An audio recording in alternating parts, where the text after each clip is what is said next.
Émilie se tenait à l'entrée de la chapelle, le cœur battant d'un mélange d'excitation et de nervosité. La lumière du soleil traversait les vitraux, projetant des motifs colorés sur le sol en bois poli, créant une atmosphère magique digne d'un conte de fées. Sa robe de mariée S écoulait élégamment autour d'elle, un chef-d'œuvre de dentelle délicate qui accentuait chaque courbe. Alors qu'elle faisait ses premiers pas dans l'allée, la douce musique emplissait l'air et les invités se tournaient vers elle avec des expressions d'émerveillement et de joie. Jacques se tenait à l'autel, les yeux fixés sur elle, avec une intensité qui la faisait se sentir comme la seule personne au monde. Il portait un smoking noir classique, impeccablement taillé, et son sourire était contagieux. C était le genre de sourire qui la faisait croire à l'amour au premier regard, même après toutes ces années passées ensemble. Alors qu'elle s'approchait, elle pouvait voir l'amour rayonner de lui, et son cœur se gonflait de bonheur. Le moment semblait irréel, comme une scène d'un film romantique. « Waouh, tu es magnifique !» murmura-t-il lorsqu'elle le rejoignit. Sa voix à peine audible au-dessus des murmures des invités. Elle sentit ses joues s'empourprer, la chaleur se répandant en elle alors qu'elle lui rendait son sourire. « Seulement parce que tu es là avec moi ?» répondit Émilie, sa voix tremblant d'émotion. Elle prit ses mains dans les siennes, ressentant une vague de chaleur alors que leurs doigts s'entrelaçaient. L'officiant commença la cérémonie, les guidant à travers leurs vœux. Le cœur d'Émilie battait à tout rompre alors qu'elle écoutait les mots qui les uniraient pour la vie. Quand ce fut son tour de parler, elle regarda profondément dans les yeux de Jacques, qui scintillaient d'amour et de sincérité. « Je promets de rester à tes côtés, de soutenir tes rêves et de chérir chaque moment que nous passerons ensemble, » déclara-t-elle, sa voix ferme malgré les émotions qui menacèrent de la submerger. « J'ai hâte de construire notre avenir, rempli d'amour, de rire et d'aventures sans fin. » Le sourire de Jacques S. élargit, et il serra doucement ses mains. « Et je promets de t'aimer farouchement, d'être ton partenaire en toutes choses, et de te faire rire même dans les jours les plus difficiles. Tu es la seule qui puisse arrêter mon cœur. » Il s'arrêta un instant, une lueur espiègle dans les yeux. « Mais ne laissons pas cela arriver aujourd'hui, d'accord ?» Les invités rirent doucement, la tension s'apaisant alors que l'atmosphère s'allégeait. Émilie ne put s'empêcher de rire, le son résonnant dans la chapelle. Ils étaient tous deux perdus dans le moment, entourés d'amis et de famille, se sentant comme s'ils étaient les seuls au monde. Mais alors que la cérémonie atteignait son point culminant, un bruit soudain brisa l'ambiance joyeuse. Un fort bang résonna dans la chapelle, suivi d'un chœur de cris terrifiés. Le temps sembla se figer, alors qu'Émilie se tournait vers la source du son cœur battant dans sa poitrine. Elle vit Jacques s'effondrer au sol, le visage déformé par la surprise et la douleur. La panique éclata parmi les invités alors que le chaos s'ensuivait. Des gens criaient, certains se jetaient au sol, tandis que d'autres se précipitaient pour aider. « Jacques !» cria Émilie, sa voix se brisant alors qu'elle se précipitait vers lui, son cœur battant de terreur. Elle s'agenouilla à ses côtés, ses mains tremblantes alors qu'elle le touchait. « Que s'est-il passé ? Jacques, s'il te plaît !» Ses yeux étaient grands ouverts, remplis d'incrédulité, et il luttait pour parler. « Émilie, Le monde autour d'eux devint flou, alors qu'elle pressait ses mains contre sa poitrine, ressentant la chaleur se répandre sous ses doigts. Elle pouvait à peine comprendre ce qui se passait. Les sons du chaos s'estompaient en un grondement sourd, et tout ce sur quoi elle pouvait se concentrer était Jacques, l'amour de sa vie, étendu là devant elle. Alors que les invités se précipitaient pour appeler à l'aide et que la réalité de la situation s'installait, Émilie sentit une froideur glaciale étreindre son cœur. Le jour qui devait être le plus heureux de sa vie était transformé en cauchemar. L'atmosphère dans la chapelle changea radicalement lorsque la police arriva, leur présence projetant une ombre sur l'occasion joyeuse qui venait de se transformer en cauchemar. Émilie se tenait figée, l'esprit en ébullition, luttant pour comprendre le chaos qui avait éclaté après la chute de Jacques. La pièce autrefois vibrante était devenue une scène de confusion et de désespoir, remplie de murmures d'incrédulité et du faible son des sirènes. L'inspecteur Dupuis, un officier chevronné et au regard aiguisé, s'avança, évaluant la foule. « Tout le monde, restez calme, s'il vous plaît », ordonna-t-il, sa voix stable au milieu de la panique montante. « Nous devons vous poser quelques questions, Si vous étiez ici pendant la cérémonie, nous avons besoin de vos témoignages. » Émilie regarda les invités se faire écarter, certains encore sous le choc, d'autres en pleurs. Parmi eux, Marc, son ex-petit ami, attira son attention. Il faisait les 100 pas à l'arrière, les mains profondément enfoncées dans ses poches, manifestement agité. Alors que le détective s'approchait de lui, le cœur d'Émilie s'accéléra. Elle n'avait jamais vu Marc ainsi. Il avait l'air presque désespéré. « Marc » l'appela-t-elle, sa voix tremblante. Il se tourna, son expression passant de la colère à l'inquiétude. « Émilie, je n'ai pas… » commença-t-il, mais le détective l'interrompit. « Monsieur, je vous demande de rester sur place, » dit l'inspecteur Dupuis, son ton autoritaire. « Nous viendrons vous voir sous peu. » Marc acquiesça, mais ses yeux restèrent de fixés sur Émilie. Un mélange d'inquiétude et d'autre chose. De la culpabilité? Elle ne pouvait le dire. Il était difficile de se concentrer sur autre chose que les conséquences du sort horrible de Jacques. Tandis que le détective poursuivait son interrogatoire, les pensées d'Émilie s'emballaient. Elle devait se souvenir de tout ce qui s'était passé. Qu'avait-elle vu? Qu'avait-elle entendu? Mais tout ce à quoi elle pouvait penser, était le moment où Jacques S.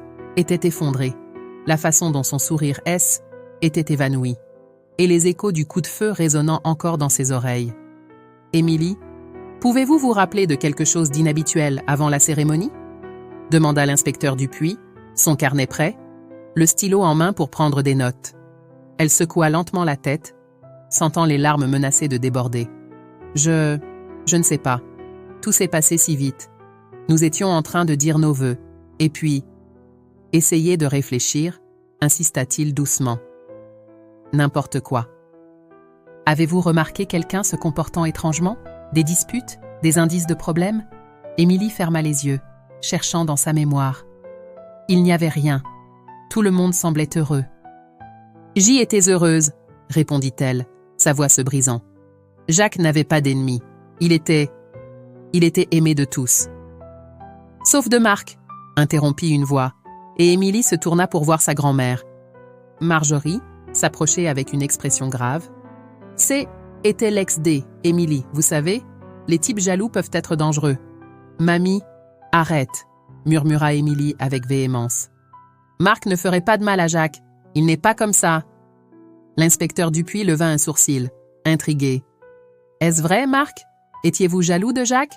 Marc ouvrit la bouche pour répondre, mais avant qu'il ne puisse dire quoi que ce soit, la grand-mère d'Émilie continua. « Ce n'est pas le point. Il y a plus que tu ne le penses, Émilie. Jacques t'a-t-il jamais parlé de cette horloge ancienne qu'il t'avait promise, celle qui appartenait à ta famille ?» Le cœur d'Émilie se serra à la mention de l'horloge. « Que veux-tu dire ?»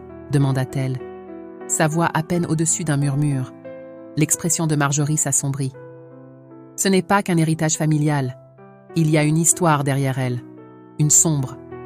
Je pensais que nous l'avions laissée derrière nous. » L'inspecteur Dupuis échangea des regards avec son partenaire, qui écoutait attentivement. « Quelle histoire ?» demanda-t-il, intrigué. Émilie sentit le poids des mots de sa grand-mère. « Jacques ne m'a jamais dit que cela avait une quelconque signification. Il a juste dit que était une belle pièce, et que je l'aimerais, » dit-elle, sa voix tremblante. « Pourquoi cela serait-il lié à quelque chose de sinistre ? » « Parce qu'elle appartenait à quelqu'un qui était impliqué dans des choses terribles, » dit Marjorie, sa voix basse. Et il semble que Jacques essayait de se distancer de cette histoire. Alors que Émilie assimilait cette révélation troublante, elle sentit le monde autour d'elle devenir flou. Jacques savait-il quelque chose? Avait-il gardé des secrets pour elle? La pensée était presque trop lourde à supporter. Elle se tourna vers le détective, la désespoir dans les yeux. « S'il vous plaît, vous devez découvrir ce qui lui est arrivé. J'ai besoin de savoir pourquoi cela s'est produit. Ne vous inquiétez pas, Émilie, » l'assura l'inspecteur Dupuis. « Nous trouverons la vérité, mais il est important que vous restiez en sécurité. Si vous vous souvenez de quelque chose d'autre, même minime, faites-le nous savoir. » Alors qu'il passait à l'interrogatoire d'autres invités, Émilie sentit un frisson lui parcourir l'échine. Le chaos de la journée pesait lourdement sur elle, et un sentiment d'effroi commença à s'insinuer. L'horloge, les avertissements de sa grand-mère et la présence sombre de Marc semblaient tous interconnectés d'une manière qu'elle ne pouvait pas encore comprendre. La peur de ce qui l'attendait grandissait plus que jamais. Alors que le chaos de la cérémonie de mariage commençait à se transformer en un silence hanté, Émilie se tenait au milieu du tumulte, le cœur battant dans sa poitrine. La police s'affairait à boucler la zone, les lumières clignotantes des voitures de patrouille projetant une lueur étrange sur la scène. Elle avait l'impression être piégée dans un cauchemar surréaliste, dont elle ne pouvait se réveiller. Les souvenirs de Jacques, son sourire, son rire, inondèrent son esprit. Mais ils étaient maintenant entachés par les événements horribles qui venaient de se dérouler. Au milieu de l'agitation, la police avait commencé son interrogatoire et Émilie peinait encore à tout assimiler. « Avez-vous vu quelque chose d'inhabituel avant que le coup ne soit tiré ?» demanda un officier, son stylo prêt à noter sur un carnet. Émilie secoua la tête, ses pensées embrouillées. « Je ne sais pas. Tout s'est passé si vite. » Sa voix tremblait alors qu'elle parlait, et elle pouvait à peine retenir ses larmes. Soudain, son esprit revint au moment précédant la tragédie, essayant désespérément de reconstituer ce dont elle se souvenait. C'est alors que Marc, son ex-petit ami, attira son attention alors qu'il était emmené par un autre officier. Il avait l'air pâle, des gouttes de sueur perlant sur son front. Émilie sentit un frisson lui parcourir l'échine. Il avait toujours eu une obsession étrange pour elle, et maintenant qu'il était là, à son mariage, son instinct criait que quelque chose n'allait pas. Émilie tapait la marque, le désespoir gravé sur son visage. « Je n'ai rien fait, tu dois me croire !» Elle se détourna, incapable de lui faire face. La dernière chose qu'elle voulait était de penser à Marc en ce moment. Son esprit s'emballait, et elle sentit une vague de nausée l'envahir. C'est alors que sa grand-mère s'approcha d'elle, le poids du monde dans les yeux. « Émilie, ma chère, dit-elle, sa voix basse et sombre. « Oh, tu dois être prudente. Il y a des choses sur la famille de Jacques que tu ne connais pas. »« Que veux-tu dire ?» demanda Émilie, sa curiosité piquée malgré la peur écrasante. « La montre ancienne que Jacques t'a promise, ce n'est pas qu'un cadeau. Elle appartenait à quelqu'un avec un passé sombre, » insista sa grand-mère, son regard inébranlable. « Il y a une histoire de tragédie liée à cette famille. Tu dois découvrir la vérité. » Émilie fixa sa grand-mère, la confusion s'insinuant dans son esprit. « Quelle histoire? De quoi parles-tu » Sa grand-mère hésita, comme si elle pesait ses mots. « Tu devras creuser plus profondément dans le passé de Jacques. Les secrets de sa famille peuvent être plus dangereux que tu ne le réalises. » Ensemble, alors que sa grand-mère s'éloignait, le cœur d'Émilie s'accéléra. Elle avait l'impression de se tenir au bord d'une falaise, regardant dans l'abîme en dessous. L'idée que Jacques ait pu cacher quelque chose d'aussi significatif lui donna la nausée. Elle avait besoin de réponses, et vite. Plus tard dans la soirée, alors que le soleil se couchait à l'horizon, Émilie s'assit au bord de son lit, le poids de la journée pesant sur elle. Elle sortit son téléphone et fixa l'écran, ses pensées tourbillonnant. C'est alors qu'une notification retentit. Un message anonyme s'afficha sur son écran. « Si tu veux connaître la vérité sur Jacques, tu dois te pencher sur l'histoire de sa famille. Ne fais confiance à personne. » Son cœur s'emballa alors que la peur l'envahissait. Qui avait envoyé cela? Savait-il quelque chose qu'elle ignorait? Elle ressentit une montée de détermination. Elle ne pouvait pas laisser la peur la paralyser. Elle devait connaître la vérité, même si cela signifiait creuser dans un passé qu'elle n'était pas prête à affronter. Le lendemain, alors que l'enquête se poursuivait, Émilie se retrouva assise en face du détective chargé de l'affaire. « Je dois tout savoir sur la famille de Jacques », déclara-t-elle fermement, sa voix stable malgré le tumulte intérieur. « Il y a quelque chose à propos de la montre, quelque chose que ma grand-mère a mentionné. » Le détective leva un sourcil, intrigué. « La montre, cela pourrait être une piste significative. Nous n'en avons trouvé aucune trace depuis la fusillade, mais je vais creuser davantage. Si Jacques cachait quelque chose, cela pourrait être lié à l'histoire de sa famille. » Alors qu'il parlait, l'esprit d'Émilie s'emballait avec des questions sur la vie de Jacques avant leur rencontre. Que protégeait-il? La pensée de la nature obsessionnelle de Marc restait dans son esprit, et elle ne pouvait se défaire du sentiment qu'il détenait plus de réponses qu'il ne le laissait entendre. « Inspecteur, dit-elle soudain, pensez-vous que Marc pourrait être impliqué dans tout cela ?» Le détective soupira, passant une main dans ses cheveux. « C'est possible, mais nous avons besoin de preuves. Pour l'instant, nous nous concentrons sur la famille de Jacques et leur connexion. Vous avez mentionné que vous avez reçu un message anonyme? Oui, répondit Émilie, son cœur battant à la mémoire. Il disait que je devais me pencher sur l'histoire de la famille de Jacques. Et si était quelqu'un proche de moi qui était impliqué? Restez vigilante, conseilla le détective, son ton sérieux. Elle ressentit un mélange d'anxiété et de détermination. Elle découvrirait les secrets entourant le passé de Jacques, quoi qu'il en coûte. Elle espérait seulement ne pas être trop tard pour se sauver elle-même des ténèbres qui menacèrent de l'engloutir. Émilie était assise dans le salon faiblement éclairé de sa grand-mère, la lumière vacillante de la cheminée projetant des ombres sur les murs. Le poids de la journée pesait lourdement dans l'air, un rappel sinistre des événements qui s'étaient déroulés lors de son mariage. Elle ressentit une poussée de détermination en examinant le contrat de mariage que Jacques lui avait présenté quelques semaines avant leur mariage. Ce n'était pas qu'un document légal. Cela ressemblait plus à un puzzle avec des pièces manquantes. Alors qu'elle feuilletait les pages, un frisson lui parcourut l'échine. Quel genre de fondation? Pourquoi voudrait-il faire ça? Murmura-t-elle pour elle-même, son esprit s'emballant de questions. Le bruit de pas interrompit ses pensées. Et elle se tourna pour voir sa meilleure amie Lisa se tenir dans l'embrasure de la porte, son expression un mélange d'inquiétude et de curiosité. « Émilie, ça va? Tu es drôlement silencieuse depuis... tout ça? Je vais bien, Lisa, » répondit Émilie, un soupçon de défensive s'insinuant dans sa voix. Elle essaya de cacher le contrat, mais les yeux perçants de Lisa en attrapèrent le bord. « C'est ce que tu regardes? Le contrat ?» Lisa s'approcha, le front plissé. « Oui, » dit Émilie, forçant un sourire. « Juste quelque chose que je veux clarifier. » Le regard de Lisa se posa sur le document, et Émilie pouvait voir la tension monter dans la posture de son amie. « Tu devrais faire attention avec ça. Tu sais à quel point Jacques était sensible à propos de l'argent de sa famille et tout ça, » ajouta-t-elle. Son ton teinté de malaise. « Sensible? Je pense que c'est plus que ça, » répliqua Émilie, sa frustration bouillonnant à la surface. « Regarde cette clause, c'est comme s'il avait prévu que quelque chose arrive. Pourquoi ferait-il ça, à moins qu'il ne sache quelque chose ?» Lisa croisa les bras, son expression passant de l'inquiétude à la défensive. Peut-être qu'il voulait juste s'assurer que son héritage soit utilisé pour quelque chose de significatif.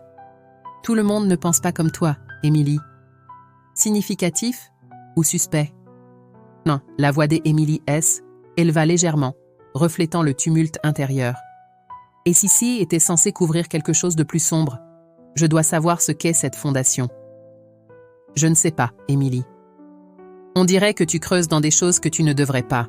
Tu ne veux pas te faire des ennemis parmi les gens dont tu pourrais avoir besoin, répliqua Lisa, sa voix basse. Émilie ressentit une pointe de trahison aux mots de son amie. Tu suggères que je laisse tomber? Que je laisse la mort de Jacques être un mystère? Je ne peux pas faire ça. Pas quand il y a tant de questions sans réponse. Lisa hésita un moment, son expression s'adoucissant. Je ne veux juste pas que tu te fasses du mal. Il y a des choses dans le passé de Jacques, des choses que tu ne voudrais peut-être pas découvrir. Émilie secoua la tête, se tenant ferme. Mais je dois le faire. Je le dois à lui. Ce contrat, ce n'est pas qu'un jargon juridique. C'est une clé pour comprendre ce qui s'est vraiment passé. Avec un éclair de détermination, Émilie décida de confronter la famille de Jacques. Elle avait besoin de réponses que Lisa ne fournirait pas. « Je vais parler à l'oncle de Jacques », déclara-t-elle, sa voix plus assurée maintenant. C'est le seul qui pourrait savoir quelque chose sur cette fondation. « Es-tu sûre que c'est une bonne idée ?» demanda Lisa, l'inquiétude gravée sur son visage. Ne rien faire maintenant semble pire. « Je dois comprendre ça. Je l'appellerai demain, » résolut Émilie, son cœur battant d'un mélange de peur et de courage. Alors que Lisa se tournait pour partir, elle s'arrêta, regardant en arrière vers Émilie. « Fais juste attention, je ne veux pas te voir te blesser à nouveau. » Émilie hocha la tête, mais sentit une montée de frustration. « Je dois faire ça, Lisa. Je ne peux pas laisser la mémoire de Jacques être ternie par des secrets. » Une fois seule, Émilie prit une profonde inspiration, sentant le poids de sa décision s'installer sur ses épaules. Elle prit son téléphone, écran brillant dans la lumière tamisée.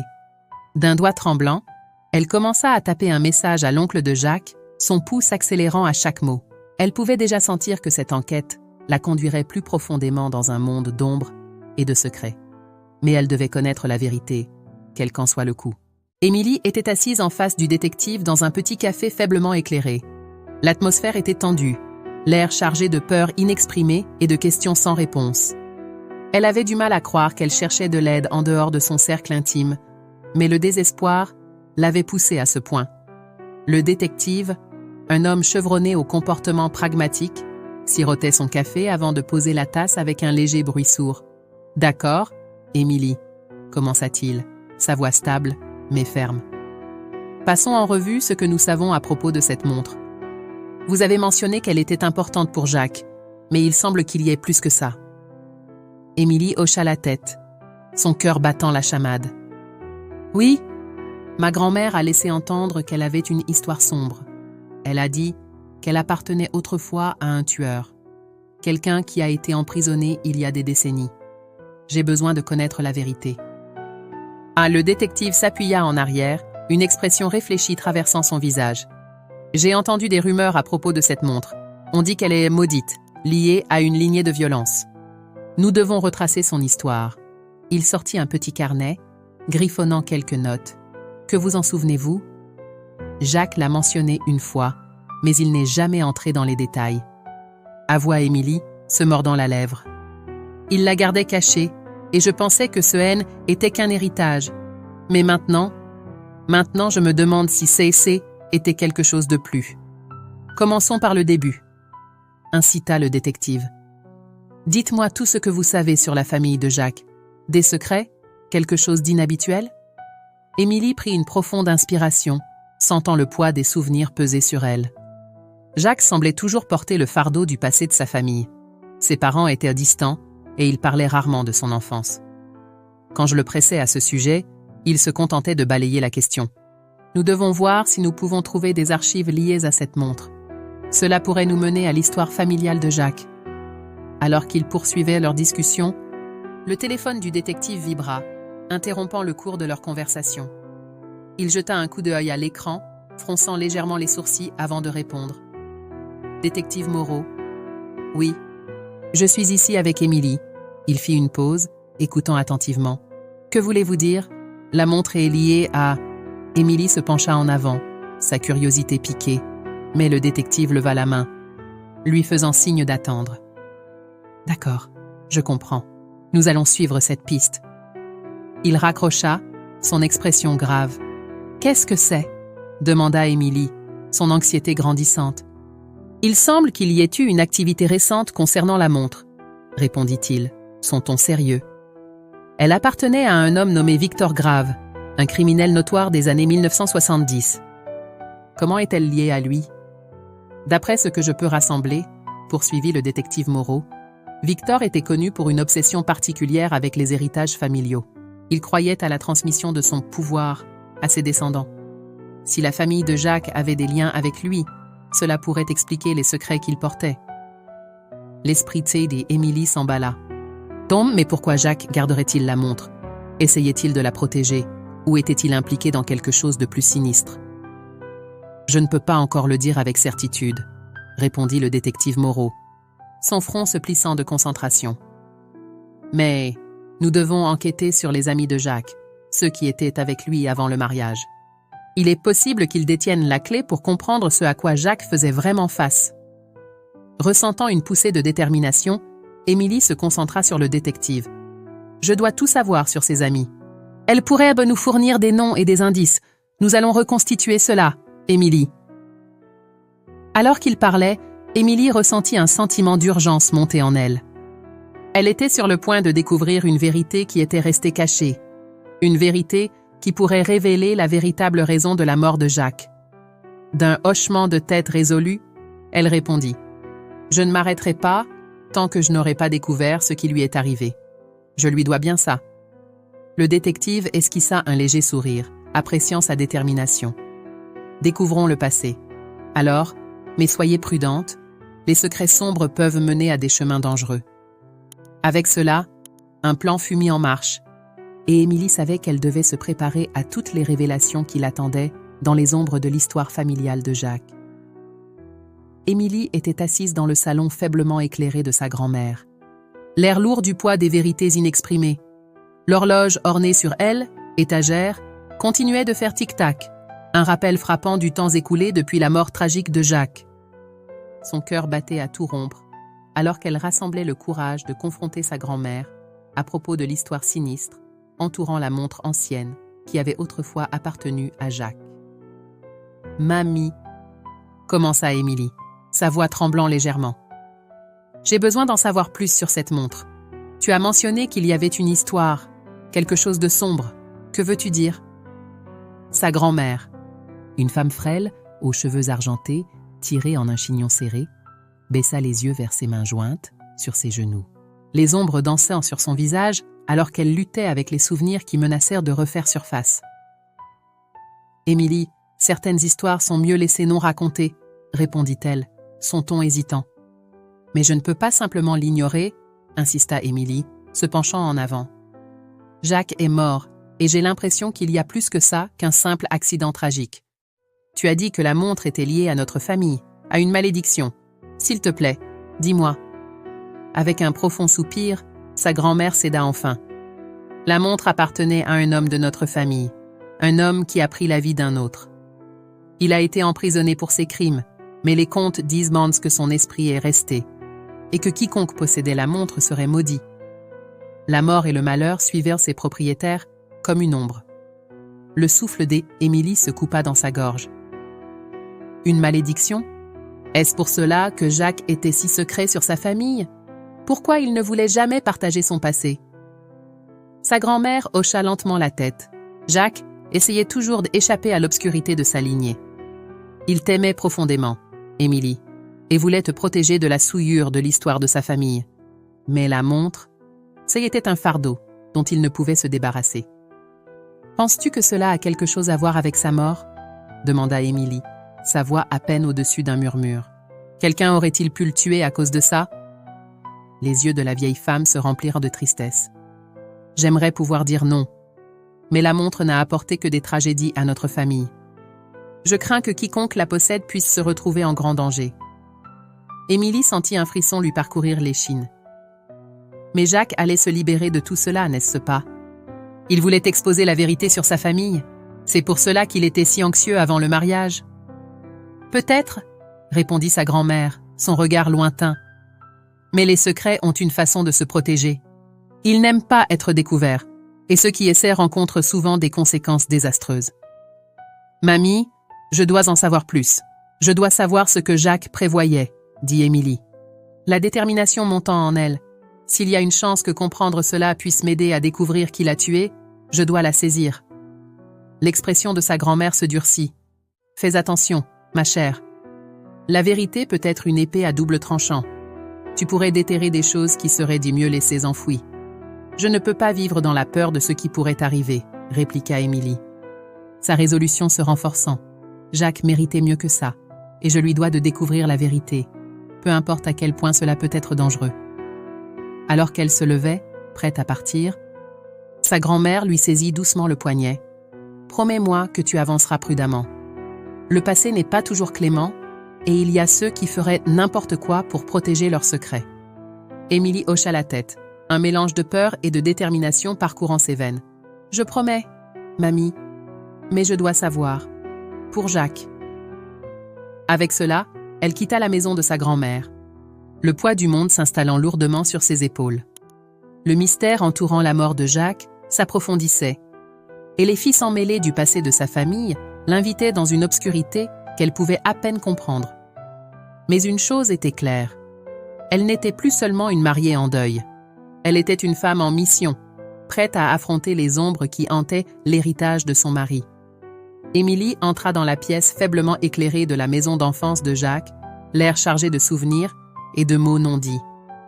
Des particules de poussière dansaient dans les rayons de soleil qui perçaient la fenêtre fissurée, illuminant les vestiges d'une vie qui avait été si pleine de promesses, maintenant éclipsée par la tragédie.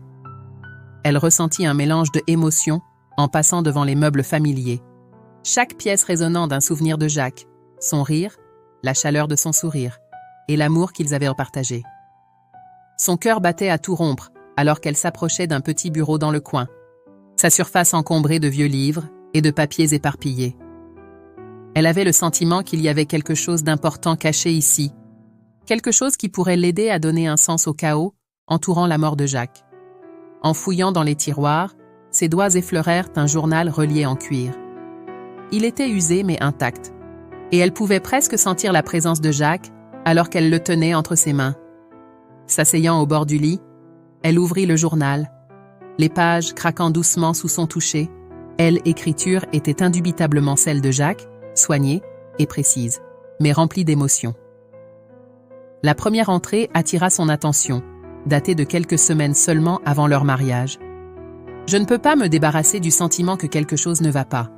J'ai fait des cauchemars à propos de ma famille, à propos de choses que je pensais avoir laissées derrière moi. Et si le passé revenait nous hanter? Et si je ne pouvais pas protéger Émilie de cela ?» Le cœur Émilie se serra en lisant ses pensées. Il était clair que Jacques luttait contre des peurs profondes, et elle n'en avait rien su. Elle feuilleta les pages, chaque entrée révélant davantage ses batailles intérieures et le poids de l'héritage de sa famille. Dans un passage, il écrivait « J'ai pris une décision. »« Oh Jacques !» murmura Émilie, sa voix tremblante. Elle ferma les yeux un instant, submergée par la réalisation qu'il avait prévu de prendre position contre les péchés cachés de sa famille, même si cela signifiait se mettre en danger. Soudain, un bruissement à l'extérieur de la fenêtre la ramena à la réalité. Elle secoua le frisson qui lui parcourait elle échine et continua à lire. Le journal révélait que Jacques avait rassemblé des preuves accablantes contre sa famille, des preuves qui pourraient dénouer le réseau de secrets qu'ils avaient tissé pendant des années. Il s'était préparé à riposter, à assurer que leur avenir ensemble soit libre des ombres de son passé. Alors qu'elle tournait une autre page, une entrée particulière attira son attention. Elle mentionnait une rencontre qu'il avait prévue avec quelqu'un dans les jours précédant leur mariage. « Je ne peux pas laisser cela continuer plus longtemps », avait-il écrit. « Je dois agir avant qu'il ne soit trop tard. » L'esprit d'Émilie s'emballa. Qui avait-il rencontré? Cela était-il lié aux activités qu'il avait évoquées dans son journal? Elle ressentit un mélange de chagrin et de colère en pensant à tout ce qu'il lui avait caché. Et pourtant, elle comprenait. Il avait essayé de la protéger de l'obscurité qui l'avait tourmentée. C'est alors qu'un coup à la porte la fit sursauter. Était Marc, son expression un mélange d'inquiétude et de détermination. « Émilie, je m'inquiétais pour toi. As-tu trouvé quelque chose ?» Oumel referma rapidement le journal, le glissant sous son bras, et leva les yeux vers lui, avec une résolution qu'elle ne ressentait pas pleinement. « J'ai trouvé le journal de Jacques. Il planifiait quelque chose qui aurait pu le mettre en danger. » Les yeux de Marc écarquillèrent, une lueur de compréhension traversant son visage. « Que veux-tu dire? Il planifiait quoi? Bon, il allait exposer les secrets de sa famille, » répondit-elle, sa voix se stabilisant à mesure qu'elle parlait. Il avait peur, Marc. Il savait que quelque chose n'allait pas, et il voulait me protéger. Mais il était aussi prêt à affronter ce qui pouvait nous menacer. Marc s'approcha, sa voix tombant à un murmure. « Émilie, s'il prévoyait de les confronter. Cela pourrait expliquer pourquoi il a été pris pour cible. Quelqu'un voulait l'arrêter. » Émilie acquiesça, son cœur battant à tout rompre face aux implications. Mais qui? Et comment découvrir ce qu'il a découvert? Le front de Marc se plissa de réflexion. Nous devons creuser plus profondément dans ses connexions, ses amis, quiconque pourrait savoir ce avec quoi il avait affaire. Nous ne pouvons pas laisser sa mort être vaine. Alors qu'il se tenait là, le poids du journal pressé contre son côté, Émilie réalisa qu'elle n'était plus seulement une fiancée en deuil. Elle était prête à découvrir la vérité, peu importe à quel point cela pourrait être dangereux. Elle devait honorer la mémoire de Jacques pour s'assurer que son combat contre les ombres du passé de sa famille ne se termine pas avec sa mort. L'atmosphère dans la petite ville avait changé radicalement après les événements choquants du mariage. Émilie avait l'impression que l'air était épais de suspicion et de peur, surtout alors qu'elle continuait à démêler le réseau complexe de la vie de Jacques. Elle était encore sous le choc du chaos de la cérémonie. Mais il n'y avait pas de temps pour pleurer. Elle devait découvrir la vérité derrière le meurtre de Jacques. Alors qu'elle était assise dans un petit café, sirotant une tasse de café tiède, son esprit s'emballait de possibilités. Soudain, son téléphone vibra avec une notification. C était un texto de l'un des invités qui avait assisté au mariage. As-tu entendu parler de Lisa? Des témoins l'ont vue près de la chapelle juste avant que le coup ne soit tiré. Le cœur d'Emily s'accéléra. Lisa, sa meilleure amie depuis l'enfance, avait toujours été son roc. Pourrait-elle vraiment être impliquée dans quelque chose d'aussi sinistre?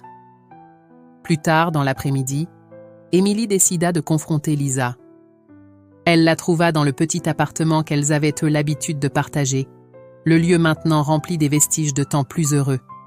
Alors qu'Emily entrait, elle remarqua la tension dans l'air.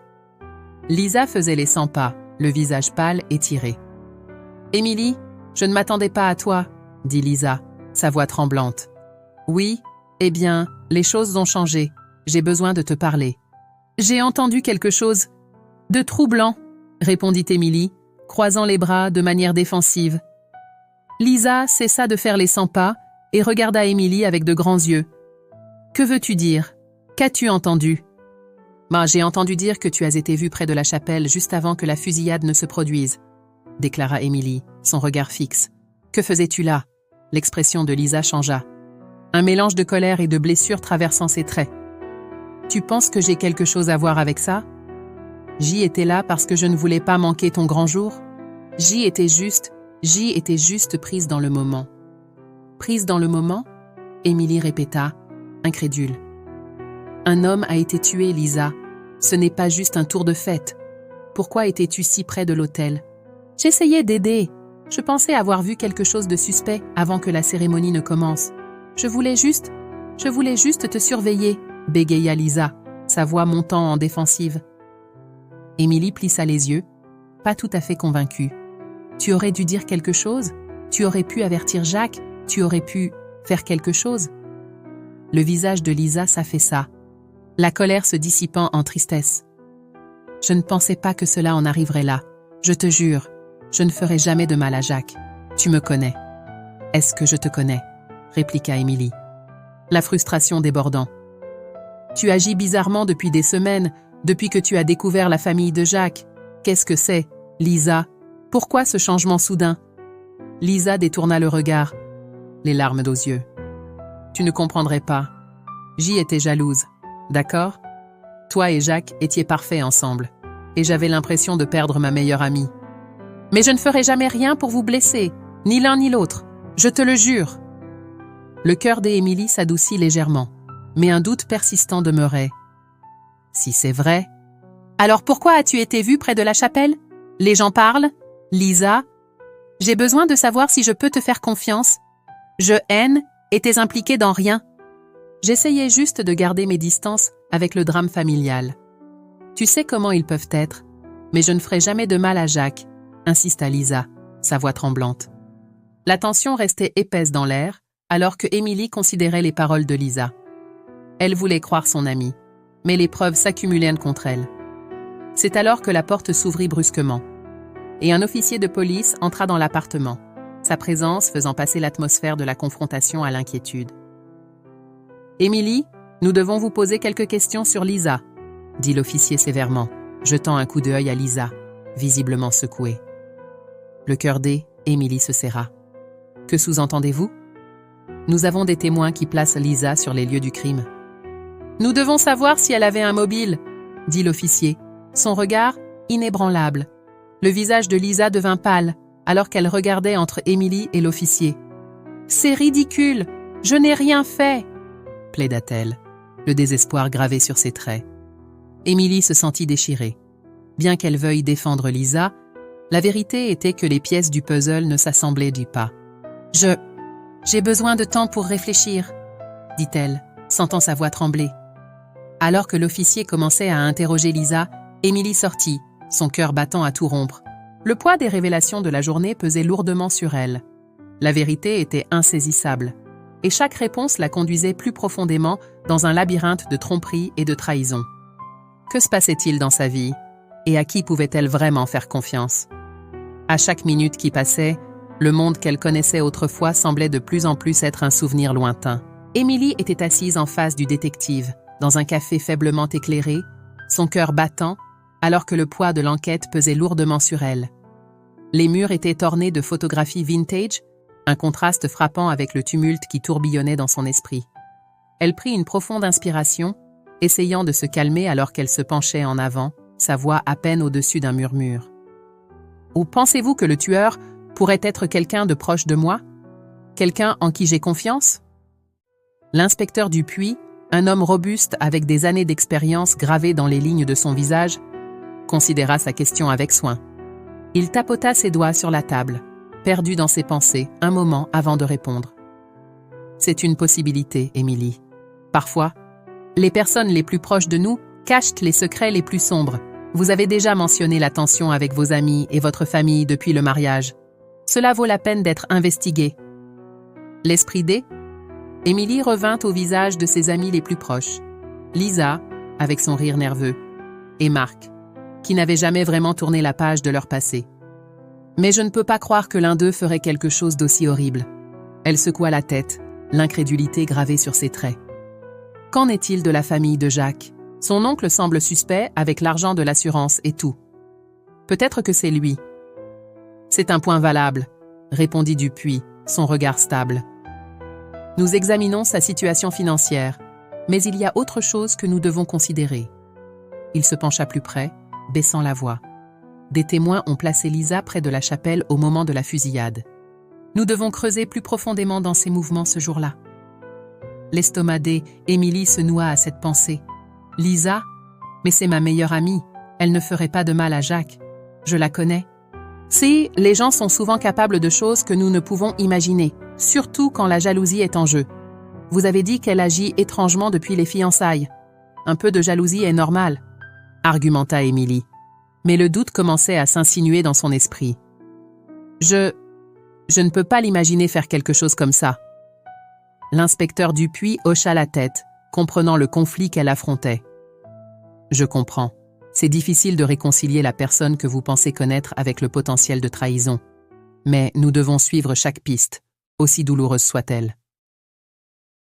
Juste à ce moment-là, le téléphone d'Émilie vibra sur la table, la faisant sursauter. Elle jeta un coup d'œil pour voir un numéro inconnu clignoter sur l'écran. Son cœur s'accéléra alors qu'elle répondait « Allô? Émilie ?» Une voix grave résonna à travers la ligne, la glaçant jusqu'aux os. « Tu devrais arrêter de creuser dans le passé de Jacques. Tu te rapproches trop de la vérité. Tu ne voudrais pas découvrir ce qui arrive à ceux qui ne savent pas quand s'arrêter. »« Qui est-ce » demanda-t-elle, sa voix tremblante. « Juste quelqu'un qui veille à ta sécurité ? Laisse tomber. » La ligne se coupa. Les mains d'Émilie tremblaient alors qu'elle abaissait le téléphone. Elle leva les yeux vers l'inspecteur Dupuis qui l'avait regardé attentivement. « C'était une menace » murmura-t-elle, sa voix à peine audible au-dessus du vacarme du café. « Ils m'ont averti d'arrêter d'enquêter. »« As-tu remarqué quelque chose à propos de la voix ?» demanda Dupuis, son ton sérieux. « Non », ses yeux se plissant de préoccupation. « Nous devons découvrir qui c'est. As-tu remarqué quelque chose d'inhabituel chez tes amis? Un comportement étrange ?»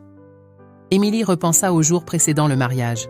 « Eh bien, Marc a agi de manière plus possessive. Il continue de m'envoyer des textos, demandant si je vais bien, si j'ai besoin de quelque chose.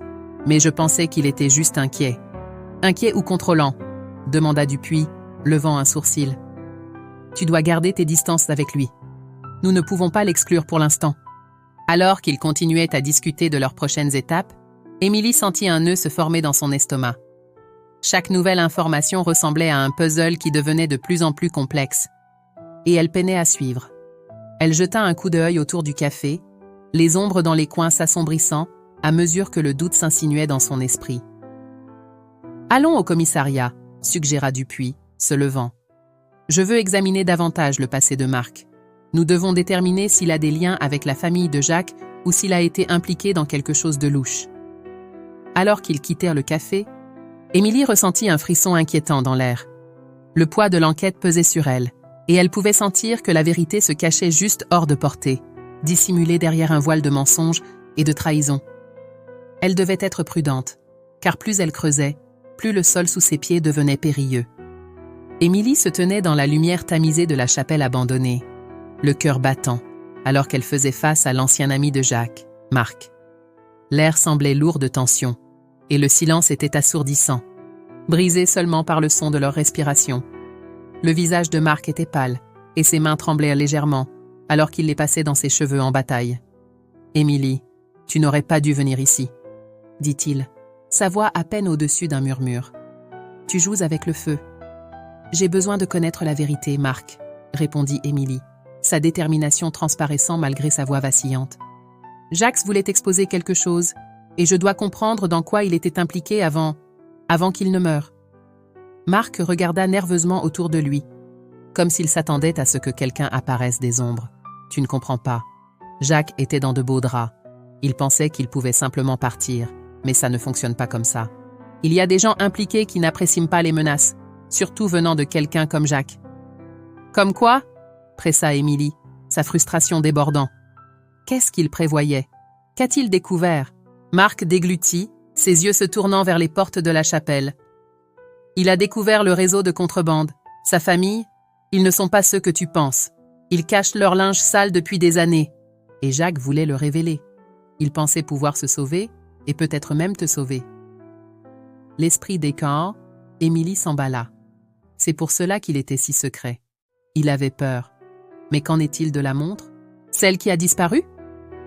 Marc hésita, son expression passant de la peur à quelque chose qui ressemblait à du regret.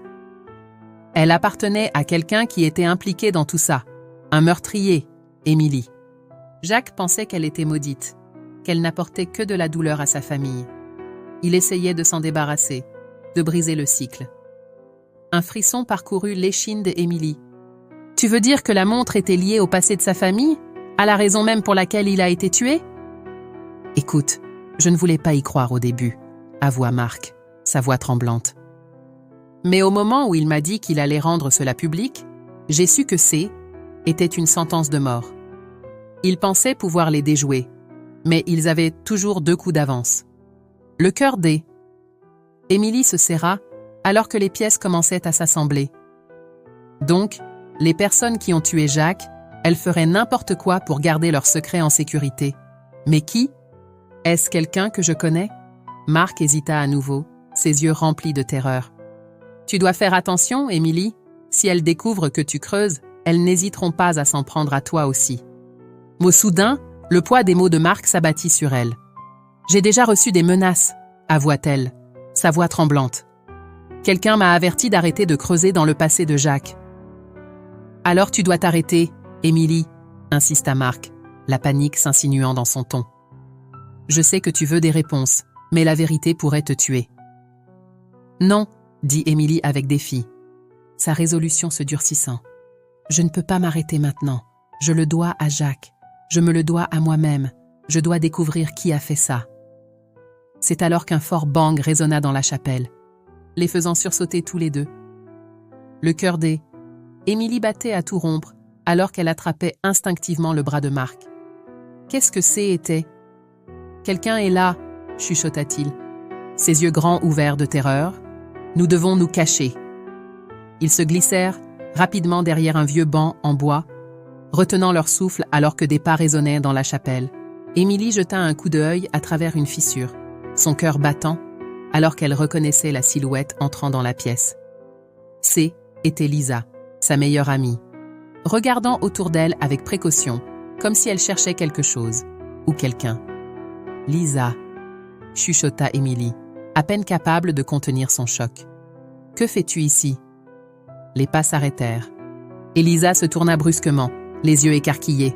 « Émilie, que fais-tu ici ?» demanda-t-elle, sa voix un mélange de surprise et de peur. « Tu ne devrais pas être là. »« Toi non plus, » répliqua Émilie.